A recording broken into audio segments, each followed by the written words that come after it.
Start करते हैं हम लोग रेडिट ओपनशिफ्ट ट्यूटोरियल को। बहुत सारे लोगों ने डिमांड किया कि सर ओपनशिफ्ट के ऊपर भी कुछ लेक्चर्स बनाइए, तो आज से मैंने स्टार्ट किया है ओपनशिफ्ट का ट्यूटोरियल। तो आज हमारा ओपनशिफ्ट ट्यूटोरियल लेक्चर नंबर 1 है और डिस्कस करेंगे हम लोग कि ओपनशिफ्ट क्या होता है, इसको करने के बाद आपको किस कंपनी में जॉब मिलेगी, क्या क्या जॉब प्रोफाइल होगा। तो ओपन शिफ्ट को अगर हम सिंगल लाइन में इसकी डेफिनेशन निकालें तो ओपन शिफ्ट आपका वर्क स्टेशन मैनेजमेंट टूल है। क्या है? Work station management tool. अब ये वर्क स्टेशन का मतलब समझना है तो थोड़ा सा आपको वेट करना होगा। हालांकि क्यूबरनेटिस के लेक्चर में भी मैंने वर्क स्टेशन पॉइंट को डिस्कशन किया था और वहां पे भी डिस्क्राइब किया था वर्क स्टेशन क्या होता है, क्योंकि क्यूबरनेटिस भी कहीं ना कहीं आपका वर्क स्टेशन मैनेजमेंट टूल है। तो इस पॉइंट को समझने के लिए थोड़ा सा पुरानी चीजों को डिस्कशन करना होगा और पुरानी चीजों से फिर आगे बढ़ते हुए को रिलेट करेंगे ओपनशिफ्ट को। तो इंडस्ट्री में देखो, पहले आपका ना तो कंटेनर बेस्ड वर्चुअलाइजेशन था मार्केट में, ठीक है, ना ही आपका वर्चुअलाइजेशन कॉन्सेप्ट था। सिर्फ फिजिकल कॉन्सेप्ट चला करता था। मतलब ना तो कंटेनर बेस्ड वर्चुअलाइजेशन था मार्केट में, ना ही वर्चुअलाइजेशन का कॉन्सेप्ट था, सिर्फ फिजिकल सर्वर था। फिजिकल सर्वर का मतलब होता है कि मुझे कोई भी एप्लीकेशंस अगर डिप्लॉय करनी है, कोई भी एप्लीकेशंस इंस्टॉल करना है, तो एक सर्वर होता था। सर्वर पे ऑपरेटिंग सिस्टम डाला, ऑपरेटिंग सिस्टम में अपनी एप्लीकेशन इंस्टॉल किया और रन कर दिया और वो लाइव कर दिया, चलने लगता था। ये कॉन्सेप्ट था वहां पे। तो इस कॉन्सेप्ट में प्रॉब्लम्स क्या हुआ हुआ करता था? इस कॉन्सेप्ट में प्रॉब्लम यही हुआ करता था कि आपका जो भी एप्लीकेशंस है,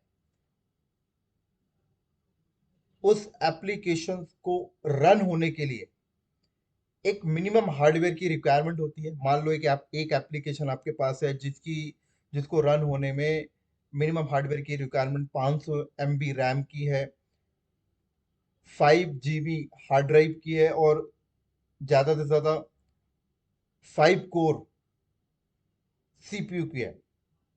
ये इसकी रिक्वायरमेंट है, राइट?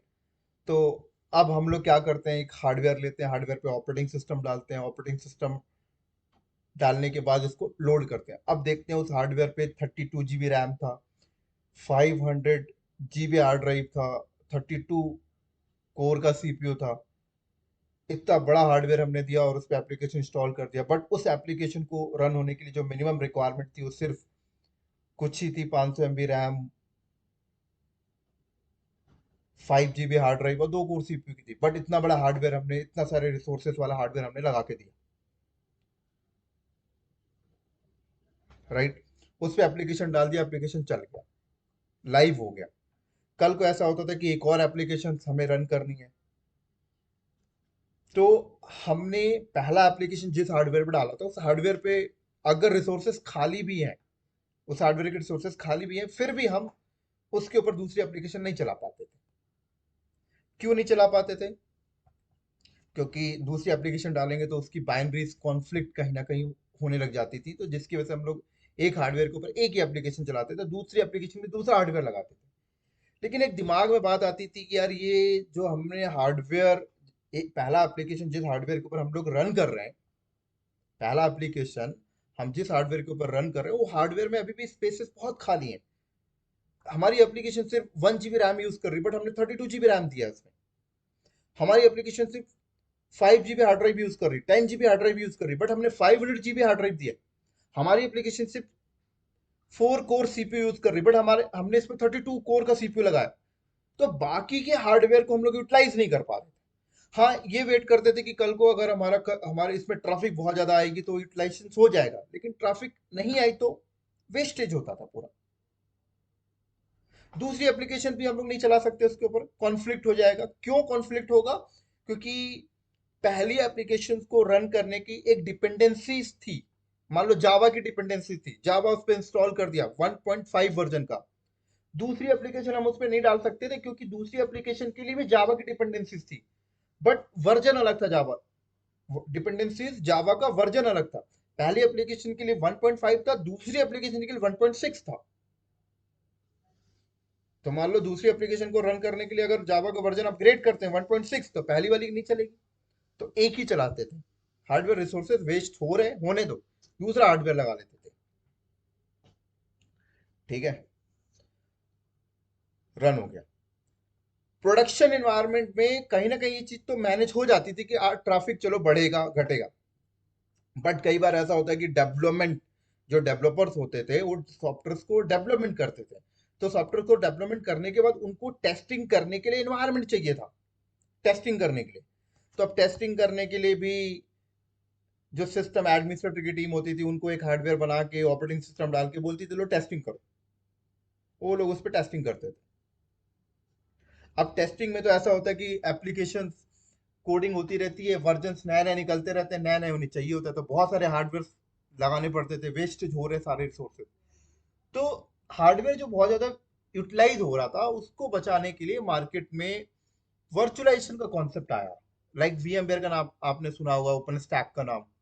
तो वर्चुअलाइजेशन के कॉन्सेप्ट आने से थोड़ा सा हार्डवेयर को बेटर यूटिलाइजेशन, मतलब जो वेस्ट हार्डवेयर हो रहे थे उनको बचा लिया गया। कैसे बचाया गया कि एक बड़ा हार्डवेयर लेते हैं, उस बड़े हार्डवेयर में वर्चुअलाइजेशन डाला, VMware डाला, हाइपरवाइजर डाला, फिर उसके बाद जो बड़े हार्डवेयर पे जो रिसोर्सेज थे लाइक 32 GB आपका रैम था, 32 कोर CPU था, 500 GB हार्ड ड्राइव थी, तो उनको वर्चुअलाइज करके सेग्रीगेट कर लेते थे कि भाई पहली एप्लीकेशन को चलाने के लिए 500 MB रैम की नीड है, 5 GB हार्ड ड्राइव की नीड है, 2 कोर CPU की नीड है। तो हार्डवेयर पे वर्चुअलाइजेशन डाला, तो उसमें से जितनी नीड थी, जैसे मान लो 500 MB रैम की नीड, तो 500 MB रैम वहां से काट लिया। ठीक है, 500 MB रैम ले लिया और 5 GB हार्ड ड्राइव काट लिया, 2 कोर का CPU काट लिया और एक वर्चुअल मशीन बनाया। अब वर्चुअल मशीन बना, अब उसके ऊपर एक सेपरेट ऑपरेटिंग सिस्टम डाल रहे हैं। लेकिन जब सेपरेट ऑपरेटिंग सिस्टम डालने की बात आती है तो सेपरेट ऑपरेटिंग सिस्टम खुद बोलता है कि मैं तो यार 500 MB रैम पे लोड नहीं होने वाला। ऑपरेटिंग सिस्टम को भी लोड होने के लिए कम से कम 1 GB रैम चाहिए, 2 GB चाहिए, तो 500 MB में तो लोड होने वाला नहीं है। तो ऑपरेटिंग सिस्टम डालोगे तभी तो एप्लीकेशन डालोगे। ये तो एप्लीकेशन की मिनिमम हार्डवेयर रिक्वायरमेंट थी कि 500 MB रैम दे दो, राइट। तो फिर देखा जाता था कि ठीक है भाई एक काम करते हैं, 2 GB रैम दे देते हैं, 50 GB हार्ड ड्राइव दे देते हैं और 2 कोर CPU दे देते हैं, देन उसके बाद ऊपर ऑपरेटिंग सिस्टम लोड करते हैं, फिर एप्लीकेशन डालते हैं। एप्लीकेशन डाला, रन हो गई, राइट। तो जो काम 500 GB हार्ड ड्राइव में पहले हो रहा था वो 50 GB के हार्ड ड्राइव में हो गया।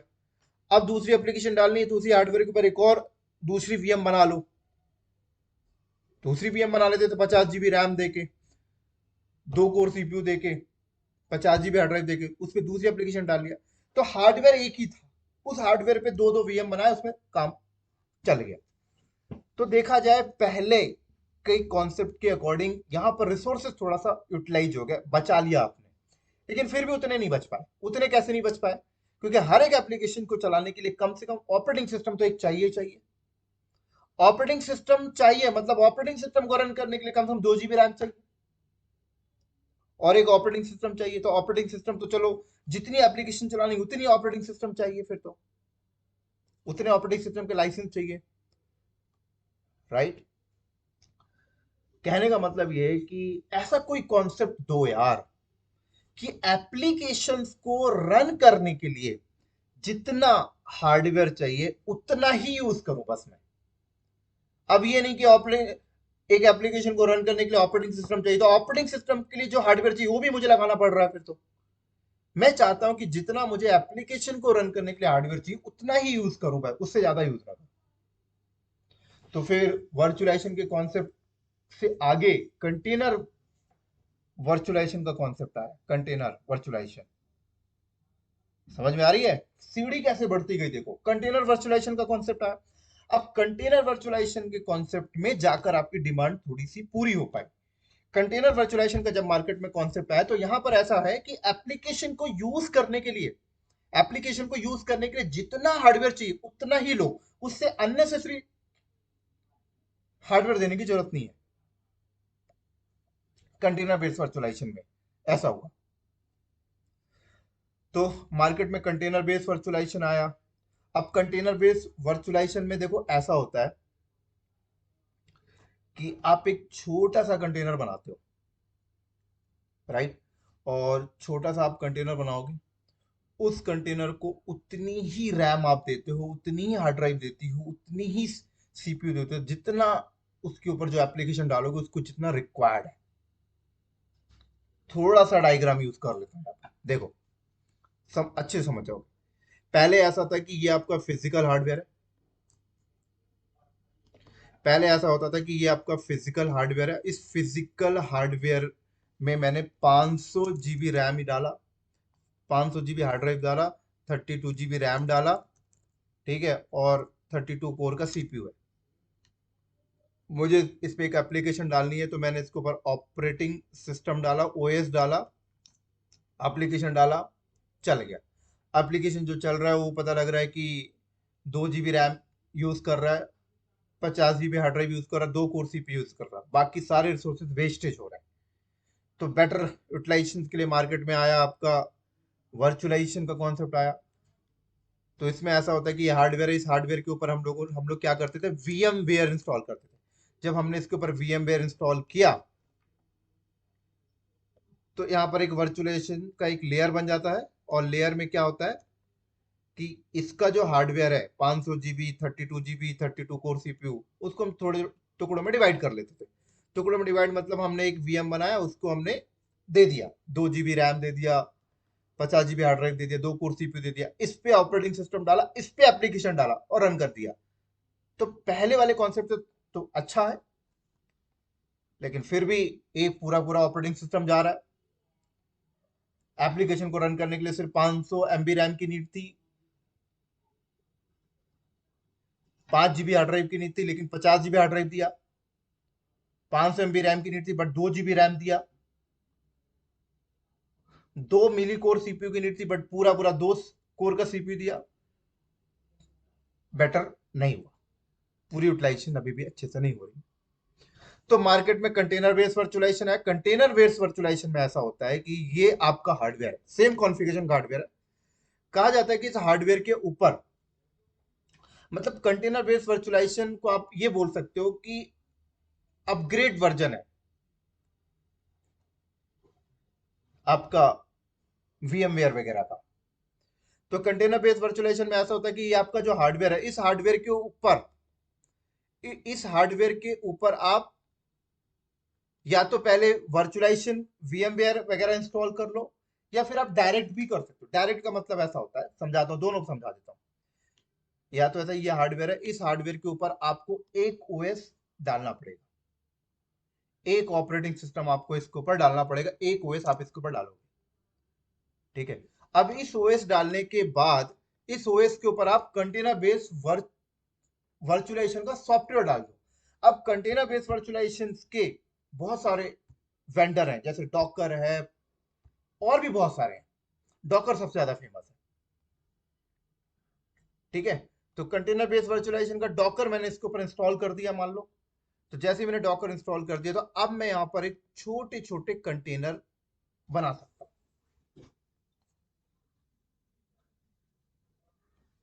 ठीक है। छोटे छोटे यहां पे मैं कंटेनर बना सकता हूं। तो मान लो मेरे पास एक एप्लीकेशन थी, उस एप्लीकेशन को रन करने के लिए मेरे को दो 500 MB रैम की नीड थी, और 5 GB हार्ड ड्राइव की नीड थी, और 2 मिली कोर सीपीयू की नीड थी। तो ये मैंने कंटेनर बनाया, और इस कंटेनर के ऊपर मैं क्या करूंगा, एक लाइट वेट इमेज इंस्टॉल करूंगा। अब जो लाइट वेट इमेज होती है, जो लाइट वेट इमेज होती है, हमने डॉकर में डिस्कशन किया था, आपको पता लाइट वेट इमेज में कुछ नहीं होता है, लाइब्रेरी होती है, बाइनरी होती है, बस वो लाइब्रेरी, बाइनरी और सेल होता है, उसको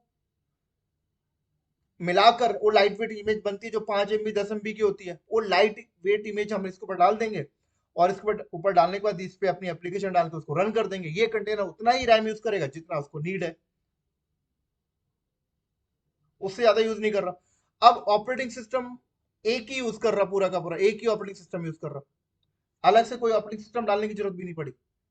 ऐसी मान लो अगर दूसरी एप्लीकेशन चलानी है तो हमने दूसरा कंटेनर बनाया, दूसरे कंटेनर की भी लाइट वेट इमेज डाला, इस पर डाल दिया, तो दूसरे कंटेनर में भी हमारी सेपरेट एप्लीकेशन चल रही है, इसमें भी कोई ऑपरेटिंग सिस्टम देने की जरूरत नहीं पड़ी। तो ऐसे एन नंबर ऑफ हम लोग बना सकते हैं। तो ये बेटर है, कंटेनर बेस्ड वर्चुअलाइजेशन बेटर है रिसोर्सेज को बचाने के लिए। अब यहाँ पर देखो, मैंने इस हार्डवेयर के ऊपर ओएस डाला, ओएस डालने के बाद मैंने कंटेनर बनाया। कई इंडस्ट्री ऐसे भी करती है कि ओएस बाद में डालती है, पहले इस हार्डवेयर पे ही वीएमवेयर डाल देगी, और इस हार्डवेयर पे वीएमवेयर डालने के बाद फिर इसके बाद एक वीएम बनाएगी, और इस वीएम के ऊपर ओएस डालेगी, और इसके ऊपर फिर कंटेनर बनाएंगे। तो ऐसा करने से ऐसा होता है कि मान लो अगर किसी कंपनी के 4 प्रोजेक्ट्स हैं, किसी कंपनी के 4 प्रोजेक्ट्स हैं, तो एक बड़ा हार्डवेयर लिया, हार्डवेयर के ऊपर वीएमवेयर डाला, एक वीएम बनाया, एक प्रोजेक्ट को दे दिया, दूसरा वीएम बनाया, दूसरे प्रोजेक्ट को दे दिया, तीसरा वीएम बनाया, तीसरे प्रोजेक्ट को दे दिया, चौथा वीएम बनाया, चौथा प्रोजेक्ट को दे दिया। तो पहले वीएम के ऊपर 50 कंटेनर चल रहे हैं, दूसरे वीएम के ऊपर 50 चल रहे हैं, ऐसा भी करते हैं। बट एक ही हार्डवेयर के ऊपर अगर आप ऐसा करते तो आपको फिर फेलियर, फॉल्ट टॉलरेंट का फैसिलिटी आपको नहीं मिल रहा, क्योंकि अगर पूरा हार्डवेयर गया तो उसके सारे कंटेनर चले गए, वो आगे की बात है, क्लस्टर लेवल की बात है। ठीक है,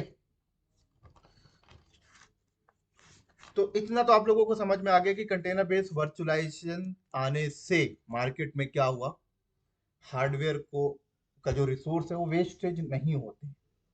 डॉकर में सारा कुछ हमने डिस्क्राइब किया है, कुबरनेटिस आपने सीखा है तो वो भी हमने डिस्क्राइब किया है। ये तो ओपन शिफ्ट हम लोग स्टार्ट कर रहे हैं, बट थोड़ा सा रिवाइज कर रहा हूँ बस। ठीक है, तो पॉइंट को समझो। उसके बाद क्या हुआ, कंटेनर बेस्ड वर्चुअलाइजेशन आया। अब देखो, जब मार्केट में कंटेनर बेस्ड वर्चुअलाइजेशन आया तो लोग इसको बहुत यूज करे, डेवलपमेंट में तो बहुत ज्यादा यूज किया। डेवलपमेंट में इसको बहुत ज्यादा लोग यूज कर रहे थे, क्योंकि डेवलपमेंट डेवलपर्स जो होते थे वो अपनी एप्लीकेशंस का नया वर्जन निकालते थे, तो उन्हें ना इन्वायरमेंट चाहिए था। अब वो इन्वायरमेंट के लिए सिस्टम एडमिन के पास आते थे, सिस्टम एडमिन को बोलते थे हमें एक सिस्टम बना के दो, उसमें ऑपरेटिंग सिस्टम डाल के दो, ऑपरेटिंग सिस्टम का ये वर्जन होना चाहिए, विंडो 10 होना चाहिए, 8 होना चाहिए, 7 होना चाहिए, जिसके ऊपर उन्हें टेस्टिंग करनी है। तो सिस्टम एडमिन बना के देता था, देन उसके बाद वो लोग उस पर टेस्ट करते थे। मान लो विंडो 8 पे ऊपर टेस्ट किया, तो विंडो 8 पे सक्सेसफुल हो गया, तो अब सिस्टम एडमिन को बोलेंगे कि विंडो 10 हमें दो, 10 में भी करना है, उबंटू में दो, उबंटू में भी करना है, मैक ओएस के ऊपर करना है।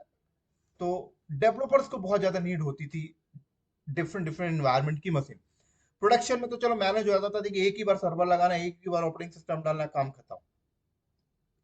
तो जब कंटेनर बेस्ड वर्चुअलाइजेशन आया तो डेवलपर बहुत ज्यादा इसे यूज किए, कि डेवलपर को अगर अपनी एप्लीकेशन की टेस्टिंग करनी है तो अब वो सिस्टम एडमिन के पास नहीं जाते थे, वो खुद ही अपना कंटेनर बनाया, उसमें लाइट वेट इमेज डाला और उसमें अपनी एप्लीकेशन डाल के टेस्ट कर लेते थे। बहुत बढ़िया, यूज हुआ बढ़िया।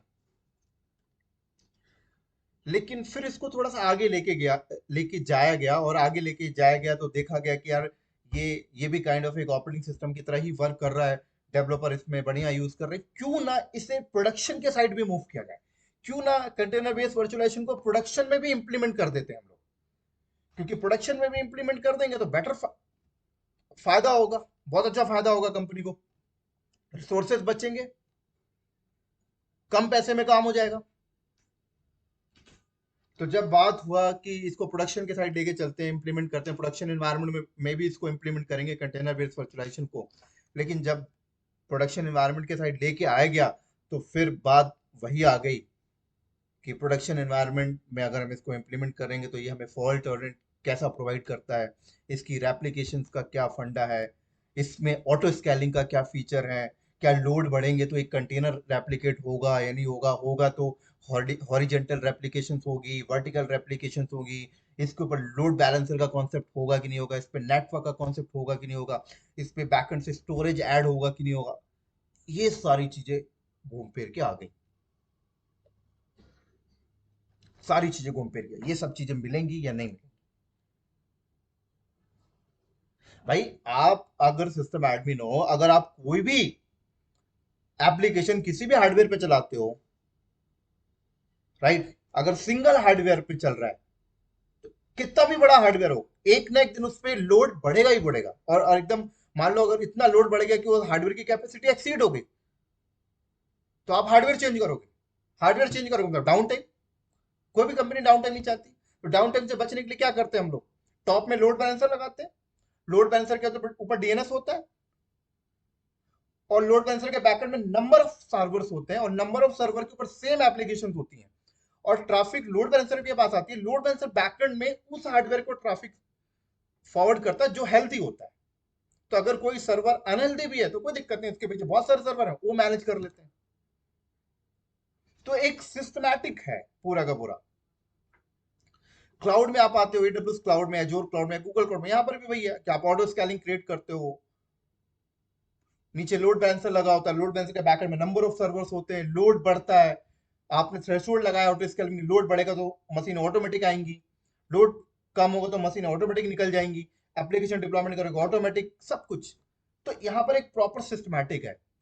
तो हमने बोला कि यार प्रोडक्शन इन्वायरमेंट में अगर कंटेनर इंप्लीमेंट करते हैं, कंटेनर, तो यहाँ पर ये सारी चीजें मिलेंगी क्या? ये लोड बैलेंसर, ये ऑटो स्केलिंग, ये हॉरिजेंटल स्केलिंग, नेटवर्क, सब कुछ मिलेगा क्या? अगर ये सब कुछ कंटेनर वर्चुअलाइजेशन में मिल जाता है तो ठीक है, प्रोडक्शन में इंप्लीमेंट कर देते हैं। ये सारी चीजें अगर मिल जाती हैं तो प्रोडक्शन में इंप्लीमेंट कर देते हैं। लेकिन एक बात बताओ, आप एप्लीकेशन वीएम के ऊपर चलाते हो, नंबर ऑफ वीएम, लेकिन वीएम के ऊपर जो मैनेजमेंट है वो कौन कर रहे हैं? Auto scaling, load balancer, DNS, ये सब मैनेज कर रहे हैं। तो बात आए कि यार यहाँ पर ऐसा कौन सा टूल है जो ये सारी चीजें हमें प्रोवाइड करेगा, मैनेजमेंट, ये सारी चीजें कौन हमें प्रोवाइड करेगा, पूरा मैनेजमेंट? अगर हमने भाई अगर कंटेनर के ऊपर सब कुछ चलाएंगे तो यहाँ पर भी हजार कंटेनर्स होंगे, यहाँ पर भी लोड बैलेंसर चाहिए, इनकी स्केलिंग चाहिए, ऑटो स्केलिंग चाहिए, नेटवर्क चाहिए, स्टोरेज मैनेजमेंट चाहिए, सब कुछ कौन मैनेज करेगा? तो इन सबको मैनेज करने के लिए कहा गया कोई ऐसा टूल लेके आओ। तो मार्केट में क्यूबरनेटिस आया, डॉकर वालों ने डॉकर सॉम ला के दिया कि डॉकर सॉम लेके जाओ, इसके थ्रू आप सारे कंटेनर को मैनेज कर सकते हो, ऑटो स्केलिंग लगा सकते हो, लोड बैलेंसर का सेटअप कर सकते हो, स्टोरेज अलग से लगा सकते हो, नेटवर्क, सब कुछ A to Z कर सकते हो। बट डॉकर सॉम आपको पता है उतना अच्छा था नहीं, तो क्यूबरनेटिस आया मार्केट में। कुबरनेटिस भी वर्क स्टेशन मैनेजमेंट टूल है। वर्क स्टेशन का मतलब ये होता है मैनेज करना नंबर ऑफ कंटेनर्स को। तो वर्क स्टेशन मैनेजमेंट कुबरनेटिस आया। बट कुबरनेटिस के साथ, अब कुबरनेटिस की बात हम लोग करें तो कुबरनेटिस किसने लाया? कुबरनेटिस गूगल कंपनी ने लाया। गूगल कंपनी अपने प्रोडक्शन एनवायरनमेंट में कई सालों से कुबरनेटिस यूज कर रही थी, क्योंकि अगर गूगल कंपनी का हिस्ट्री निकालो तो गूगल कंपनी बहुत पहले से अपनी एप्लीकेशन जो प्रोडक्शन में कंटेनर के ऊपर चला रहे थे, डायरेक्ट वीएम के ऊपर नहीं, डायरेक्ट हार्डवेयर के ऊपर नहीं, कंटेनर के ऊपर चला रहे थे। और कंटेनर के ऊपर चला रहे हैं तो डेफिनेटली कि उनको उसकी नीड पड़ी होगी वर्क स्टेशन मैनेजमेंट टूल की। तो उन्होंने अपना कुबरनेटिस बनाया था और यूज कर रहे थे, बढ़िया सिस्टमैटिक चल रहा था। फिर उन्होंने सोचा कि यार ये कुबरनेटिस को हम लोग थोड़ा सा पब्लिक कर देते हैं, और भी ओपन सोर्स कर पब्लिक कर देते हैं और भी लोग यूज करें। लेकिन क्या था कि गूगल कंपनी जब इसको कुबरनेटिस को यूज करती थी तो उस टाइम पे वो लोग, उन्होंने उसको कुबरनेटिस नहीं बोलते थे, उस टाइम पे वो लोग उसको, उसका नाम बोर्ग रखा गया था, BORG, बोर्ग, बोर्ग के नाम से चलता था। फिर उन्होंने पब्लिक को दे दिया, ये ले जाओ भाई, तुम लोग भी अपने इन्वायरमेंट में यूज करो। लेकिन एक जब पब्लिक किया गया तो उसको ओपन सोर्स कर दिया गया एक प्रकार से, कोई भी इसे यूज कर सकता है, पब्लिक करके ओपन सोर्स कर दिया है।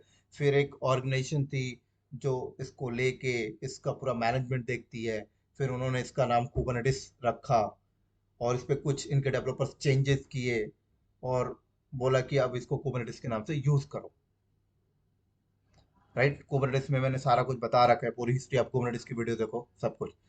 तो फिर कुबरनेटिस पब्लिक कर दिया गया, ओपन सोर्स है, लेकिन जस्ट काइंड ऑफ लिनक्स की तरह ओपन सोर्स है, कि लिनक्स टोल्ड ने कर्नल बनाया और उससे पब्लिश कर दिया। ओपन सोर्स है कि कोई भी इंडस्ट्री इसके ऊपर अपना अपने कस्टमाइज करके अपने अकॉर्डिंग यूज कर सकती है। तो आपने देखा कि रेड हैट ने लिया लिनक्स के कर्नल को, उस पर अपने चेंजेस किया और अपना एक ऑपरेटिंग सिस्टम बना के मार्केट में देना स्टार्ट किया और बोला कंपनी को आप हमारा ऑपरेटिंग सिस्टम यूज करो, हम इसमें बहुत सारे चेंजेस किए हैं जो आप लोग नहीं कर सकते थे, कोई सपोर्ट की नीड हो एकदम पीछे बैठे हुए हैं। तो सेम काइंड ऑफ थिंग यहाँ पर भी ऐसा हुआ कि कुबरनेटिस ओपन सोर्स है, अब क्या होता है कि कुबरनेटिस ओपन सोर्स है। अब मान लो मैं अपने कंपनी में, अगर मैं अपने कंपनी में अभी धीरे धीरे पूरा कनेक्ट कर दूंगा ओपन शिफ्ट क्या है। मान लो अगर मैं अपनी कंपनी में ये सोचता हूँ कि यार मैं अपना प्रोडक्शन एनवायरनमेंट में कंटेनर बेस्ड वर्चुअलाइजेशन इंप्लीमेंट करूंगा क्योंकि मुझे बेनिफिट होता है, रिसोर्सेस कम लगेंगे। ठीक है भाई, अब कंटेनर बेस्ड वर्चुअलाइजेशन इंप्लीमेंटेशन करने का सोचा, लेकिन फिर वर्क स्टेशन मैनेजमेंट टूल तो चाहिए ना, तो वही तो मैनेज करेगा पूरा लोड बैलेंसर और ऑटो स्केलिंग सब तो चाहिए ना आपको। तो वर्क स्टेशन मैनेजमेंट टूल के लिए मान लो आप डॉकर सॉम पे जाते हो तो उतना अच्छा है नहीं डॉकर सॉम। आपने कुबरनेटिस का सिलेक्शन किया, तो अगर आपने कुबरनेटिस का सिलेक्शन किया तो आपको बहुत कुछ करना पड़ेगा, बहुत कुछ सेटिंग करनी पड़ेगी, A to Z। उनके डेटाबेस लगाओ, एपीआई सर्वर लगाओ, क्लस्टर सेटअप करो, मैनुअल करो, ऑटो स्केलिंग के सेटअप, सब कुछ करना पड़ेगा। या तो आपके पास इतना स्ट्रांग मैन पावर हो, इतना अच्छे नॉलेज के कुबरनेटिस के बंदे हो जो आपको करके दे दें, बढ़िया चलेगा, कोई दिक्कत नहीं आएगी। चलो बढ़िया चलने लगा, कल को सपोर्ट्स की नीड होगी। ओपन सोर्स में तो कोई सपोर्ट्स देने आएगा नहीं, आप खुद ही कर रहे हो, आपने खुद ही चूज किया, फ्री ऑफ कॉस्ट होते हैं ना यू ओपन सोर्स। तो आपने अगर इतना बड़ा रिस्क लिया है कि आपने ओपन शिफ्ट यूज किया है, आपने अपनी इंटेलिजेंसी टीम से सेटअप लगाया है, तो आपकी इंटेलिजेंसी टीम ही करेगी। मान लो अगर इंटेलिजेंस टीम में कोई बंदे छोड़ के चले गए, नए बंदे आए, फिर बैकएंड में कोई टीम नहीं है आपके पास सपोर्ट देने के लिए। स्मार्ट टीम अगर आपके पास है, अगर आप चाहते हो कि आपकी कंटिन्यूसली आपकी जो टीम है उसमें इंटेलिजेंस बंदे ही रहते हैं, कोई छोड़ने से पहले नए बंदे आ जाते हैं, तो ठीक है भाई आप यूज करो। बहुत ज्यादा चैलेंजेस। तो कुबरनेटिस बहुत कम लोग यूज करते थे। जो इंटेलिजेंट कंपनियां होती थी, जिनके पास इंटेलिजेंट बंदे होते थे, वो लोग यूज करते थे। फिर रेडिट ने देखा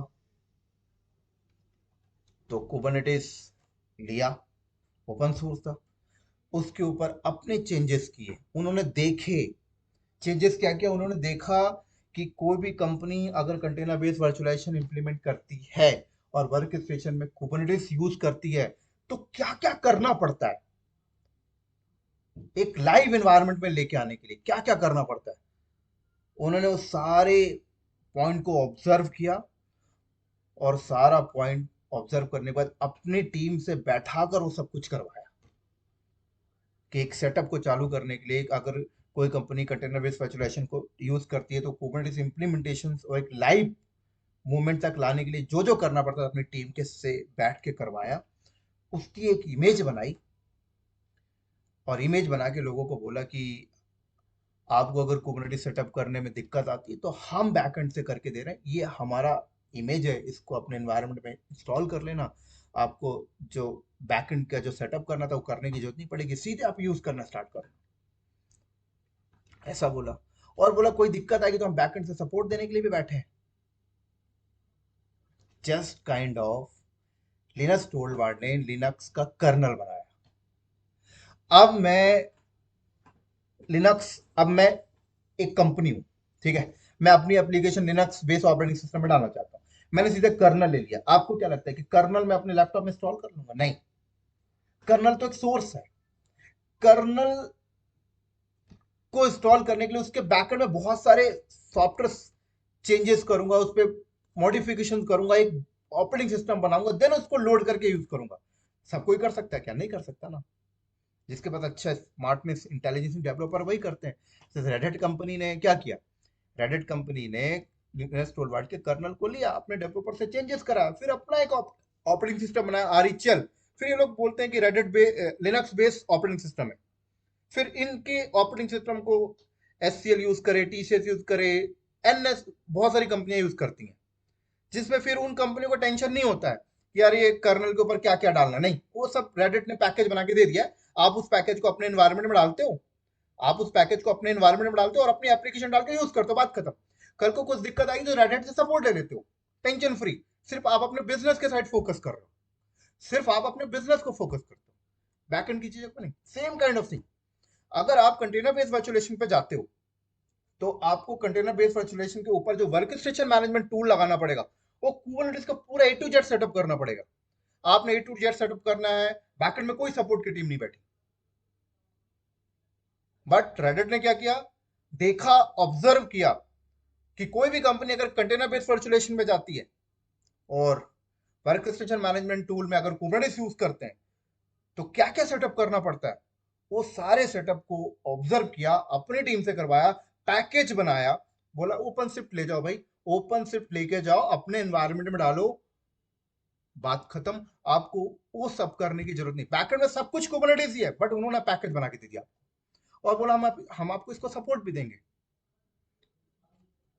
राइट। तो इसमें बेनिफिट्स क्या होता है कि मैं अगर अपने कंपनी में कंटेनर बेस्ड वर्चुअलाइजेशन सेटअप करना चाहता हूँ, तो ओपन शिफ्ट अगर मैंने लिया और इन्वायरमेंट डाला, तो मैं कंटेनर बेस्ड वर्चुअलाइजेशन यूज कर लूंगा, मुझे बनी बनाई सारी इमेजें मिल जाएंगी, कंटेनर बना लूंगा, स्टोरेज में यूज कर लूंगा, ऑटो स्कैनिंग मिल जाएगी, सब कुछ ए टू जेड बनी बनाई मिल जाएगी। कल को रेडिट ओपन कोई दिक्कत है तो बैकएंड में रेडिट सपोर्ट्स देने के लिए भी बैठा है, बट वो उनके सपोर्ट्स चार्ज लेंगे, बात खत्म। समझ आई बात यहाँ पे? तो ये है ओपन शिफ्ट। तो हम लोग ओपन शिफ्ट में क्या सीखते हैं? अब ओपन शिफ्ट में तो होता है क्या, देखो दो स्टेज होते हैं काम करने के। एक तो होते हैं डेवलपर स्टेज, एक होते हैं सिस्टम एडमिनिस्ट्रेटर का स्टेज। डेवलपर स्टेज में ऐसा होता है कि पूरा बना बना पैकेज सर्वर पे डाला, ठीक है, पूरा डिस्प्ले डैशबोर्ड आ जाएगा, आपको वहीं पे क्लिक कर सकते हो कि अच्छा ये एप्लीकेशन इंस्टॉल करना है, इस एप्लीकेशन को इंस्टॉल करने के लिए ये कंटेनर चाहिए, ये इमेज चाहिए, इस वर्जन का चाहिए, बना बना सब कुछ मिल जाएगा। एक सिस्टम एडमिनिस्ट्रेटर का स्टेज होता है जो बैकएंड में पूरी सेटिंग हमें करनी पड़ेगी, मतलब किसी भी हार्डवेयर पे ओपनशिफ्ट का इमेज हमें इंस्टॉल करना है, राइट। इमेज इंस्टॉल करने के बाद जो नेटवर्क कौन सा चाहिए, स्टोरेज नेटवर्क से आ रहा है उसे कैसे अटैच करना है, कोई लोड बैलेंसर टॉप में कैसे लगाना है, ऑटो स्कैनिंग, ये सब सिस्टम एडमिनिस्ट्रेटर का स्टेज, यही हम लोग ओपनशिफ्ट में सीखेंगे। क्योंकि कोई भी कंपनी, मान लो कोई भी कंपनी में आप जाते हो, अगर वो कंटेनर बेस्ड वर्चुअलाइजेशन यूज करना चाहते हैं, तो डेफिनेटली ये या तो कुबरनेटिस के साइड जा रहे होंगे, वर्कस्टेशन मैनेजमेंट टूल में कुबरनेटिस सिलेक्शन करेंगे, कुबरनेटिस करेंगे तो उनको सब कुछ करना पड़ेगा। कोई कंपनी बोलती है यार सब कुछ नहीं करना चाहते, एक काम करते बना बनाया कुछ सेटअप मिल जाएगा क्या, यूज करना है कंटेनर बेस्ड वर्चुअलाइजेशन ही, ओपन शिफ्ट सिलेक्शन कर लिया उन्होंने, ठीक है। लेकिन ओपन शिफ्ट सिलेक्शन किया तो कोई तो बंदा होगा जो ओपन शिफ्ट इंस्टॉल करेगा, राइट, उस पे नेटवर्क सेटिंग करेगा, उस पे बैकएंड से सैन से स्टोरेज आ रहा है, स्टोरेज लगाना होगा, ऑटो स्केलिंग सेटिंग करनी होगी, बहुत सारी चीजें, वो सारी चीजें ओपन स्क्रिप्ट में हम लोग सीखेंगे। अब कौन यूज करता है ओपन स्क्रिप्ट को ज्यादातर? जो कंपनियां कई सालों से रेडिट के साथ जुड़ी हुई हैं, रेडिट के ऑपरेटिंग सिस्टम को यूज करती हैं, उनके ऑलरेडी सब्सक्रिप्शन कई सालों से चल रहे हैं, तो वो अगर कंटेनर बेस्ड वर्चुअलाइजेशन इंप्लीमेंट करना चाहते हैं, तो वो लोग बोलते हैं यार ठीक है यार, रेडिट ने उन्हें ऑफर किया कि यार मैं खुद भी प्रोवाइड करता हूँ, आपको टेंशन लेने की जरूरत नहीं, तो रेडिट का सिलेक्शन उन्होंने कर लिया, रेडिट के ओपन स्क्रिप्ट का इंप्लीमेंट कर लिया और अपने एनवायरमेंट में यूज किया, राइट। ऐसे ही ओपन शिफ्ट के साथ साथ और भी आपने देखा, जैसे एजोर वाले भी अपनी कुबरनेटिस की सर्विसेज देते हैं, गूगल क्लाउड वाले भी अपनी कुबरनेटिस की सर्विसेज देते हैं, एडब्ल्यूएस क्लाउड वाले भी, तो ये भी इन्होंने भी ऐसे ही किया है सब कुछ। भाई अब गूगल क्लाउड वाले भी दे रहे हैं, वो भी तो यही बोलते हैं कि आपको ठीक है कंटेनर बेस्ड वर्चुअलाइजेशन शिफ्ट होना है, आपको अपने कुबरनेटिस खुद सेटअप करने की जरूरत नहीं है, हम आपको अपना गूगल का कुबरनेटिस सेटअप बना के दे रहे हैं, इसको यूज करो, ज्यादा इजी रहेगा। तो ये सारी चीजें प्लेटफॉर्म एज अ सर्विस का पार्ट है, इसलिए ओपनशिफ्ट को कहा जाता है PaaS service, platform as a service, ठीक है। तो अगर वर्क जो हिस्ट्री निकल के आई वो ये थी कि कंटेनर बेस्ड वर्चुअलाइजेशन इंप्लीमेंट करना है, कंटेनर बेस्ड वर्चुअलाइजेशन को इंप्लीमेंट करने के लिए वर्क स्टेशन मैनेजमेंट टूल चाहिए, उसको मैनेज करने के लिए तो ओपन सोर्स आप कुबरनेटिस के साइड चले जाओ, सारे पैसे आपके बचने हैं, बट इंटेलिजेंस टीम होनी चाहिए, बैक में सपोर्ट कोई नहीं बैठा हुआ, तो रिस्क नहीं लेना चाहते सब लोग, तो सब लोग अगर रिस्क नहीं लेना चाहते तो लोग आ जाते हैं फिर गूगल क्लाउड, गूगल का कुबरनेटिस सर्विस यूज कर लेते हैं, एडब्ल्यूएस का यूज कर लेते हैं, एजोर का यूज कर लेते हैं, या फिर लोग, कंपनी चाहती है कि यार मैं रेडिट के साथ चल रही हूँ कई सालों से और मैं चाहे ओपन शिफ्ट के साथ जाना, तो लोग ओपन शिफ्ट यूज करना स्टार्ट कर देते हैं, ठीक है। तो इसलिए लोग कहते हैं कि ओपन शिफ्ट आपका प्लेटफॉर्म एज अ सर्विस है, आप ओपन शिफ्ट इंस्टॉल करो, आपको पूरा ग्राफिकल डैशबोर्ड हो जाएगा, सारा प्लेटफॉर्म बना रहेगा, मुझे अपनी एप्लीकेशन डालनी है, ठीक है, एप्लीकेशन डालने के लिए ये कंटेनर चाहिए, ये इमेज चाहिए, फट से क्रिएट होगा, फट से मिल जाएगा। अच्छा उसके लिए मुझे स्केलिंग करवानी है, मैंने स्केलिंग वहीं पे क्लिक किया, स्केलिंग का फीचर आ गया। अच्छा, लोड बैलेंसर चाहिए, वहीं पे लोड बैलेंसर आ गया। अच्छा, रोलिंग अपडेट करना, रोल आउट करना, सारे फीचर। अच्छा, डेट स्टोरेज बहुत इजी तरीके से कर सकते हो, सब कुछ प्लेटफॉर्म पूरा बना का बना, पूरा क्लस्टर आप सेटअप बना बनाया मिल जाएगा। क्लस्टर सेटअप आप इजीली कर सकते हो। समझ आई? तो ये था हमारा थोड़ा सा ओपन शिफ्ट का ओवरव्यू। ठीक है, तो देखते हैं कितना मिनट हो गया। 35 मिनट। तो ये थोड़ा छोटा सा ओवरव्यू था ओपन शिफ्ट के बारे में। और इसी के साथ साथ ओपन शिफ्ट का ट्यूटोरियल हमारा स्टार्ट हो गया और बहुत ही जल्दी हम लोग इसको फिनिश करेंगे। जैसे आपने देखा कि लिनक्स भी हमारा चल रहा था RHL 8 के ऊपर, और आई थिंक 75 लेक्चर्स बन चुके हैं। कुछ टॉपिक्स बचे हैं लिनक्स के ऊपर, लाइक जम कॉन्फ़िगरेशन, सॉफ्टवेयर मैनेजमेंट का बचा हुआ है, कुछ मॉनिटरिंग के बचे हुए हैं। ठीक है, दो चार जो टॉपिक बचे हैं उनको फिनिश भी करूंगा पैरेलल पे, और ओपन शिफ्ट भी साथ में चलेंगे। और बहुत ही जल्दी ओपन शिफ्ट को बाइंड अप करता हूँ।